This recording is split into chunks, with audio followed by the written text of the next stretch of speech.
we have scary stories for you, agents. This is our last in a series of horror stories in real estate. If you've got some of your own, please drop them in the comments. We would love to hear them. We share them with clients, as I'm sure you do.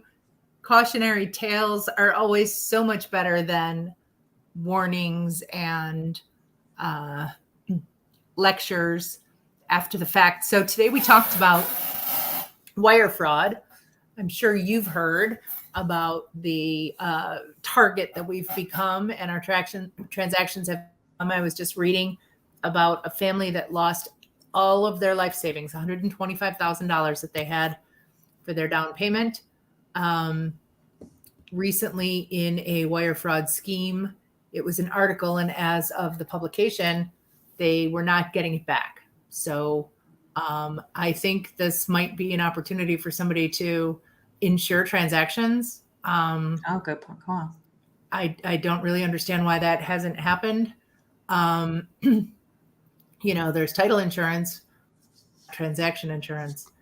Or add a little bit more to the title insurance, add, that could be something the title company does. That's a great point. Yeah. Okay. It's, I usually say it's around 1.5, make it 1.75. And if anything stupid happens, then maybe that's fraught for scamming too. Oh, I sent the wire somewhere else and it's in cousin Ned's bank account in the Caymans. But as agents, we need to make sure that our clients read those wire fraud disclosures, warnings, whatever you have, and that they understand them, and that they're going to, be kept as safe as possible. I have a wire fraud warning on my email signature. Saying I will never ask you to wire. Don't, if you get anything questionable, call any of us. We do live in an attorney state. So the attorneys actually here are the ones who have the relationship with the title companies. We do not hire the title companies like some other states do. And so there's a few people that our clients are talking to, and they easily, could get confused of. And we don't know them typically. And we don't necessarily know the title company till later. We don't know if it's Chicago might get a title. name when we get the documentation sent to us, but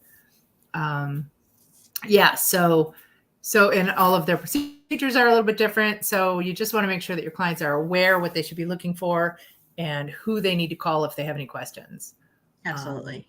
Yes. And then you had one.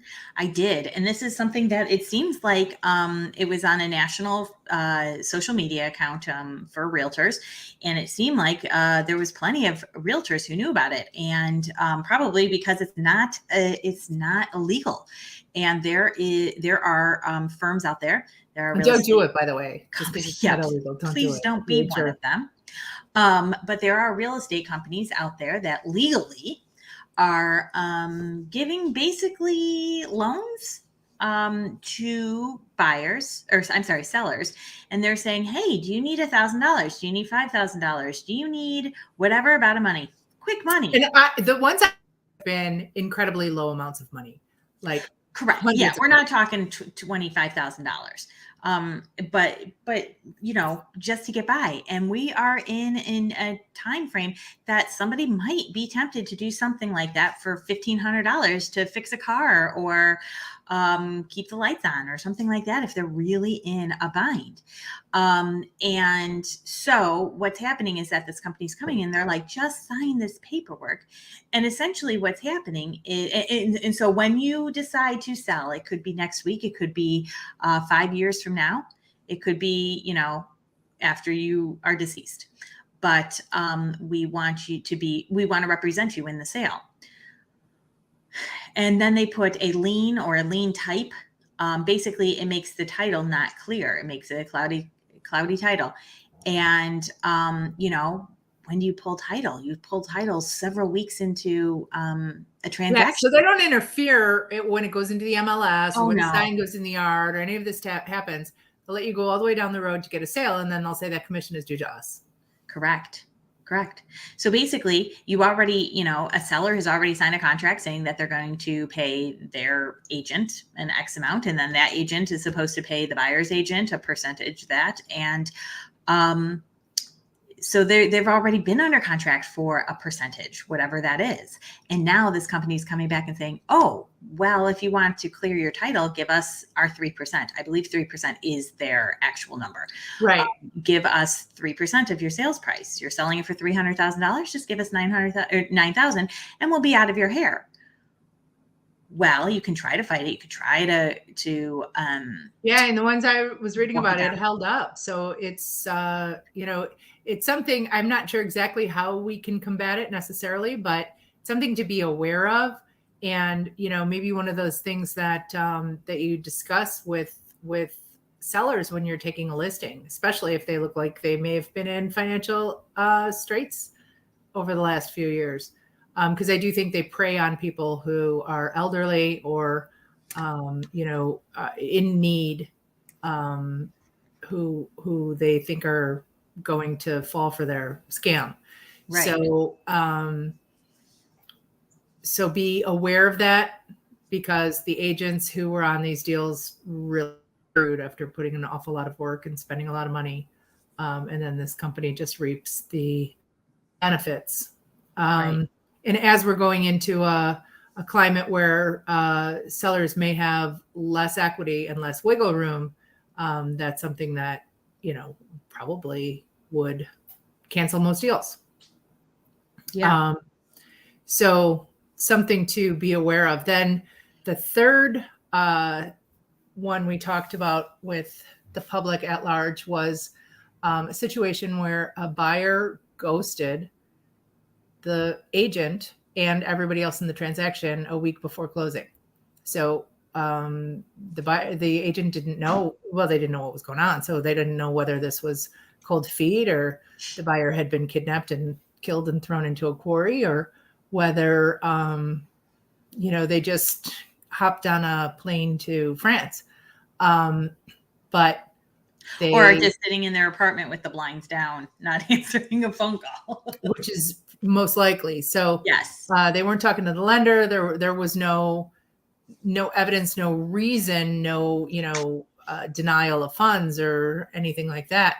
But just stopped communicating.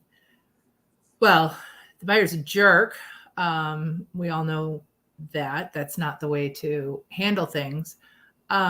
But this again goes to Danielle and I often talk about what the difference is between working with strangers and working with people who know you. Your friend's little sister is probably not going to do that, knowing that it's going to get back to her sister. Well, I mean, last week, remember, we had that person who falsified $1 million or over $1 million for somebody she knew. She didn't call Joe Schmo. Again, it can but yes, happen. I mean, you never know. It's just one more layer of when you're working referral versus strangers. I think more people are willing to do something like that to a stranger. Absolutely. Than, and honestly, the story you told, there was probably some mental illness involved there. That was like, yeah, probably, somebody gets that deep into a fantasy, knowing that it's going to, and if you don't know what we're talking about, go back and watch last week. If somebody gets that deep into a fantasy and knowing that there's no way that it's not going to come crashing down, probably has something else going on that needs a diagnosis.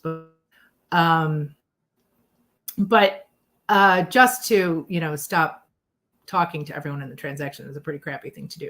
So anyway, those are all things that you should be aware of. And if, again, you've got horror stories, we've all got some, feel free to drop them in the comments. We would love to hear about them. And we'll be back next week with another topic.